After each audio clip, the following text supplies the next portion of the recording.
अमीरुल बिस्तर शहादत पर वसीयत कर रहे हैं इमाम हसन, उसीकुम बितक़वल्लाह व नज़्मिल अम्र। हसन तक़वा इलाही की वसीयत कर रहा हूँ। दूसरी वसीयत, अपने उमूर में नज़्म पैदा करो, अपने दीन में, अपनी सोच में, अपने वक्त में नज़्म पैदा करो। कहीं भी देखो कि आप आउट ऑफ फ्रेम जा रहे हो अपने वक्त में, किसी चीज को हद से ज्यादा यूज कर रहे हो, किसी को हद से ज्यादा वक्त दे रहे हो, वो समझो तुम्हारी जिंदगी का तबाही का नुक्ता है। अब्बास बने इसी नज़्म की वजह से। कई मसाइब हम सुनते हैं पर उन चीजों पे हम तवज्जो नहीं करते मेरे अजीज। कहते हैं जब गाजी अब्बास पानी लेकर वापस आ रहे थे तो गोया तीरों की बारिश हुई हजरत अब्बास। कोशिश थी कि गाजी अब्बास को खेमों तक न जाने दिया जाए। फरमाते जब तीर बरसाए गए तो बहुत सारे तीर हजरत अब्बास ने अपनी कमर पे, अपनी पीठ पे ले लिए। फिर एक तीर आया, एक वार आया, गाजी अब्बास का एक बाजू कट गया। मश्क को अपने दूसरे बाजू में लिया और वहां पे हजरत अब्बास ने कसम खाई, वल्लाहि लौ क़तअतुम यमीनी, खुदा की कसम है अगर मेरे दोनों बाजू भी काट लो, मैं अब्बास लौ उहामी अन दीनी, मैं अपने दीन की हिमायत से हाथ नहीं हटाऊंगा। उलमा परेशान है कि हमारे जहन में दीन क्या है? नमाज, रोजा, हज व ज़कात, ये दीन है। मजलिस व मातम, ये दीन है हमारे जहन में। और अब्बास कह रहे हैं खुदा की कसम अगर मेरे दोनों बाजू काट लो, मैं अपने दीन से दस्तबरदार नहीं होऊंगा। तो परेशान थे। अब्बास पानी लेके जा रहे हैं, दुश्मन तीरों की बारिश कर रहा है। न अब्बास नमाज पढ़ रहे थे, न रोजा रख रहे थे, न ज़कात दे रहे थे। ऐसा कौन सा काम कर रहे थे कि फरमा रहे हैं कि तुम मुझे अपने दीन पे अमल करने से रोक नहीं सकते, और मैं मर भी जाऊंगा, बाजू कटवा भी लूंगा, अपने दीन से हाथ नहीं उठाऊंगा। कहा कौन सा अब्बास के हाथों में नमाज थी, रोजा था, हज था, ज़कात था, और कौन सा दुश्मन हजरत अब्बास को नमाज और रोजे, हज और ज़कात से रोक रहा था कि फरमा रहे खुदा की कसम मेरे दोनों बाजू कट जाएंगे, मैं दीन से हाथ नहीं उठाऊंगा। कौन सा दीन था? तो कहा देखना पड़ेगा कि अब्बास बचा किस चीज को रहे थे। वो कौन सी चीज थी जिसके लिए बाजू कटवा रहे थे? वो कौन सी चीज थी जिसके लिए तीर खा रहे थे? वो कौन सी चीज थी जिसके जाने के बाद ये दुआ की खुदाया अब मेरा लाशा खैमों में न जाए? तो वाक़े को पढ़ के नजर आया एक चीज थी जिसे अब्बास बचा रहे थे, वो था पानी का मश्क। पानी। उलमा कहते हैं समझ नहीं आ रही पानी अब्बास का दीन कैसे बना कि एक छोटा सा मश्क है, उसको बचाने के लिए बाजू कटवा दिए, सर पे गुर्ज लगा, पूरा वजूद जख्मी करवा दिया, और जैसे मश्क पे तीर लगा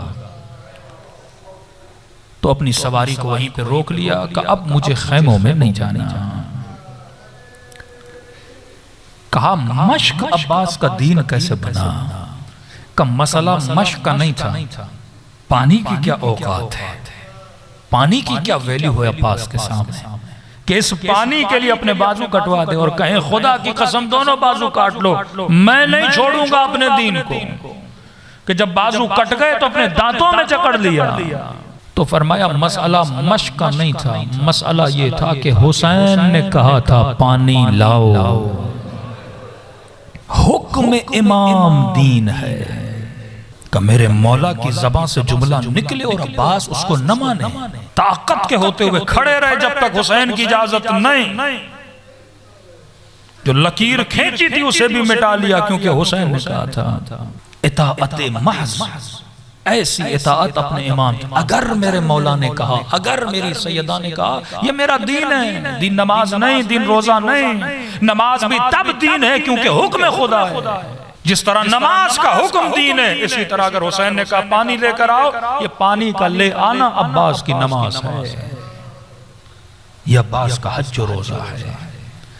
जब इस कदर बंदा मंजिल इताअत पर हो तब वो बाबुल हवाइज बनता है।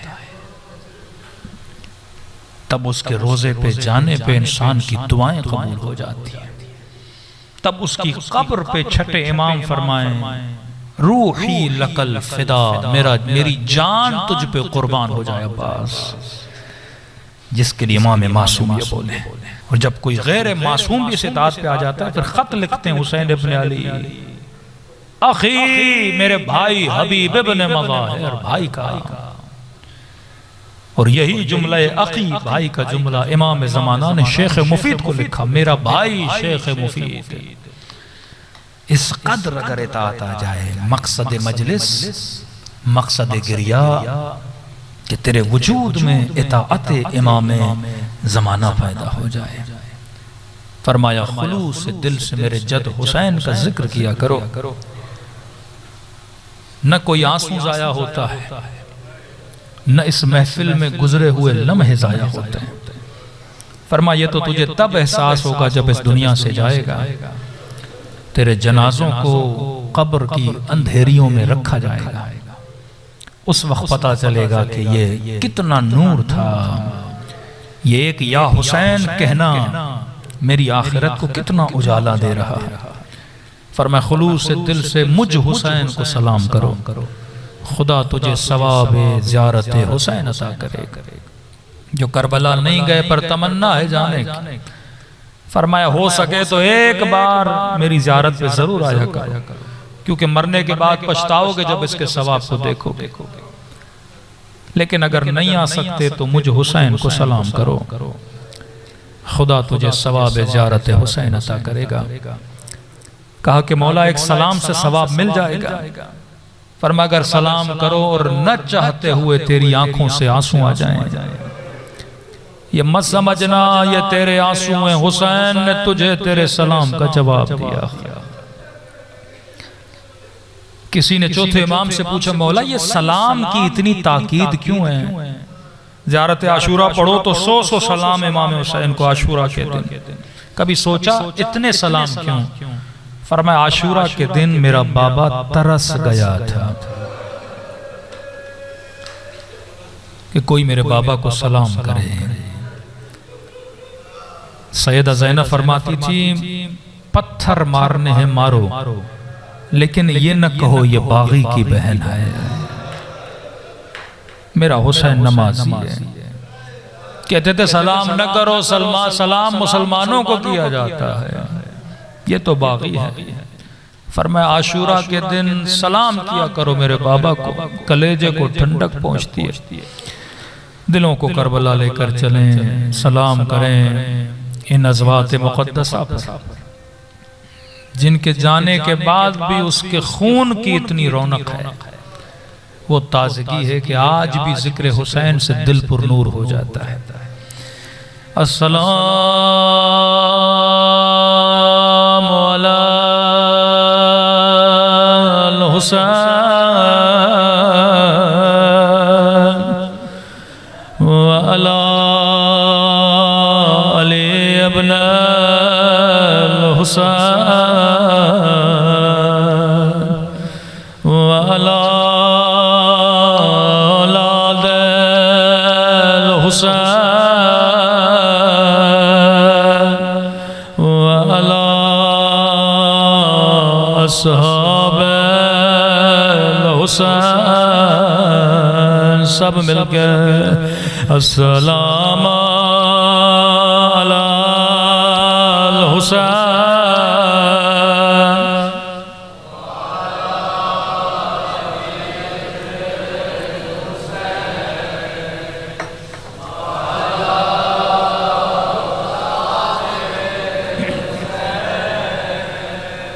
व अला अस्हाब